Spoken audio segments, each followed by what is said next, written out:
Tout d'abord, je tiens à vous remercier de m'avoir invité pour parler de ce sujet qui est d'une actualité brûlante. L'application de tracking fait partie de ces mesures qui ont été mises en place par le gouvernement marocain pour essayer de limiter la propagation de la pandémie. D'autres pays qui ont été frappés avant nous par ce virus ont mis en place des applications similaires.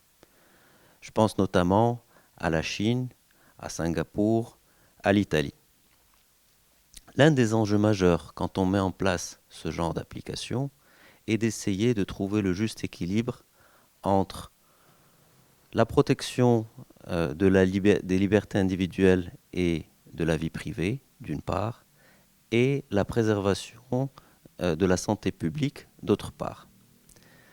Je pense sincèrement qu'il ne faut pas sacrifier les données personnelles sur l'autel de la préservation de la santé publique, mais il ne faut pas non plus faire preuve d'une rigidité extrême en matière d'application des textes relatifs à la protection des données personnelles pour ne pas risquer d'empêcher la réalisation du bien-être commun.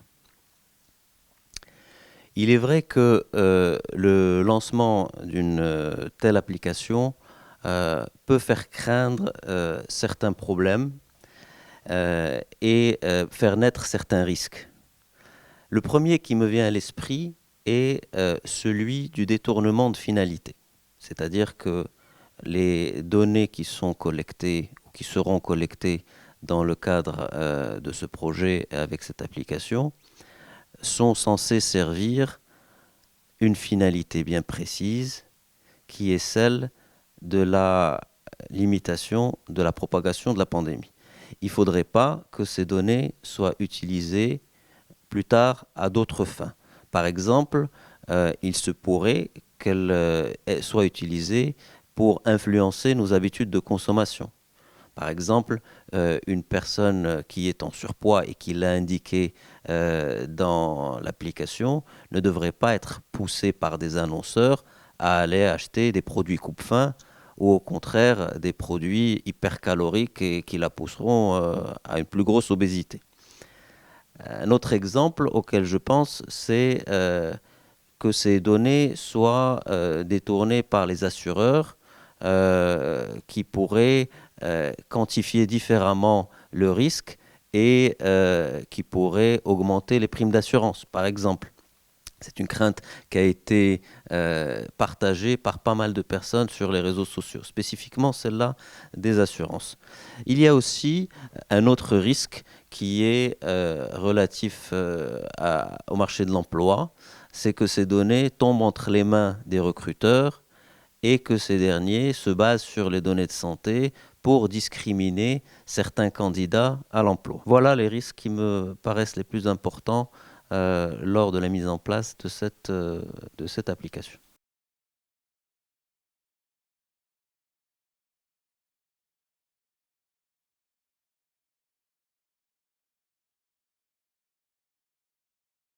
En réalité, les garde-fous sont contenus dans la loi. On a une loi sur la protection des données à caractère personnel, c'est la loi 0908. Et ces garde-fous sont en réalité les obligations que doit respecter chaque responsable de traitement. Bien sûr, dans ce contexte particulier, étant donné que les données de santé, ces obligations doivent être respectées avec une plus grande rigueur pour assurer aussi les citoyens et emporter l'adhésion du maximum de personnes dans le téléchargement de cette application, qui est une condition sine qua non pour atteindre les buts qu'on en attend. Donc, pour revenir aux garde-fous et donc aux obligations, la première, c'est d'avoir le consentement des personnes concernées. Il a été dit clairement par le gouvernement marocain, contrairement à certaines craintes qui avaient été formulées, que l'application ne serait pas obligatoire. Elle est basée sur elle est basée sur le volontariat. Euh, Néanmoins, il faut en plus que le gouvernement ait un consentement express de chaque personne qui va télécharger cette application. Et ce consentement doit revêtir certaines caractéristiques qui sont notamment qu'il soit libre, qu'il soit spécifique et qu'il soit informé. C'est-à-dire qu'on choisit librement d'adhérer, de télécharger cette application, on n'y est pas forcé, et on choisit de télécharger cette application spécifiquement sur la base de certaines informations qui nous sont communiquées. Et l'information constitue, elle aussi, une obligation majeure du responsable de traitement. C'est-à-dire qu'il faudrait qu'on nous dise tout sur cette application. Ça peut aller de quelles données vont être collectées jusqu'à avec qui elles vont être partagées, comment elles seront stockées, comment elles seront sécurisées. La CNDP est dans certaines recommandations qu'elle a données, même allée jusqu'à la publication des algorithmes. Je ne sais pas si ça va être beaucoup lu, mais en tout cas, par mesure d'information et de transparence, ça serait utile. Ensuite, il y a l'obligation de traiter loyalement les données, et ceci se matérialise essentiellement par le fait de respecter la finalité pour laquelle les données ont été collectées. Il faut aussi, comme on l'a dit, assurer la sécurité de la conservation de ces données.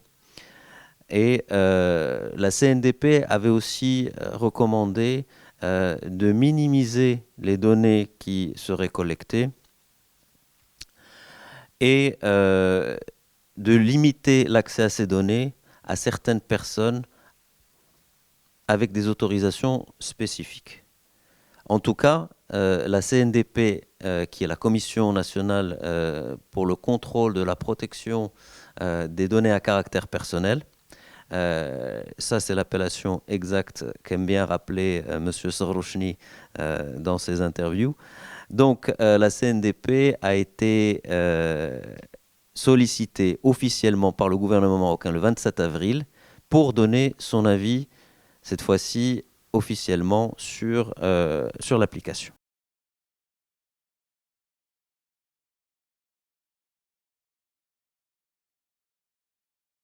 Le ministre de l'Intérieur, M. Lftit, dans une allocution au Parlement et en réponse à une question qui avait été posée par un parlementaire, a rassuré sur le fait que ces données seraient bien sécurisées et qu'il n'y aurait pas de fuite.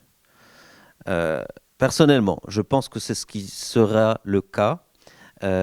Et surtout que je pense qu'il y aura une implication de la Direction générale de la sécurité des systèmes d'information, la DGSSI, qui dépend du ministère de la Défense. Tout ça est très sérieux. Donc il y a une volonté de rassurer les gens et d'impliquer toutes les forces nécessaires pour atteindre cet objectif-là.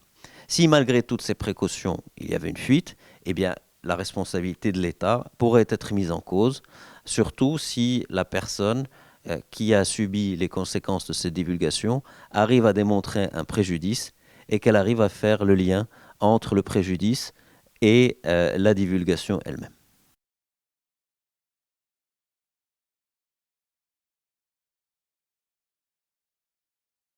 La jurisprudence en matière de données à caractère personnel n'est pas très fournie, en tout cas celle qui est publiée. On n'a pas beaucoup de décisions de justice, mais on en a quelques-unes, dont une décision récente du tribunal administratif de Rabat. Il s'agissait d'un cas d'une fonctionnaire qui avait demandé une attestation de travail à l'administration dans laquelle elle travaillait. Et l'attestation de travail qu'elle a reçue portait une mention comme quoi elle s'était absentée pour des raisons de santé. Elle a contesté cette mention en disant que cela ne devait pas être rendu public, et elle a eu gain de cause. Cette mention a été supprimée de son attestation de travail. Aussi, de ma propre expérience, on a vu certains salariés qui contestaient certains traitements abusifs par certains employeurs de leurs données à caractère personnel. Je pense notamment au cas d'une salariée qui n'avait pas été contente de la publication d'une photo de groupe dans laquelle elle figurait sur le magazine de l'entreprise. Pour des raisons ou d'autres, elle ne voulait pas que cette photo soit publiée et elle a intenté un procès à son employeur. eh bien, elle a eu gain de cause. À côté de la jurisprudence à proprement parler, il y a aussi les sanctions de la CNDP. Donc, toute personne qui considère que ces données à caractère personnel sont traitées illégalement a le droit de porter plainte devant la CNDP. Et la CNDP instruit une enquête. Il arrive souvent aussi que la CNDP transfère des dossiers au procureur du roi pour engager des poursuites contre les responsables du traitement qui ne respectent pas la loi.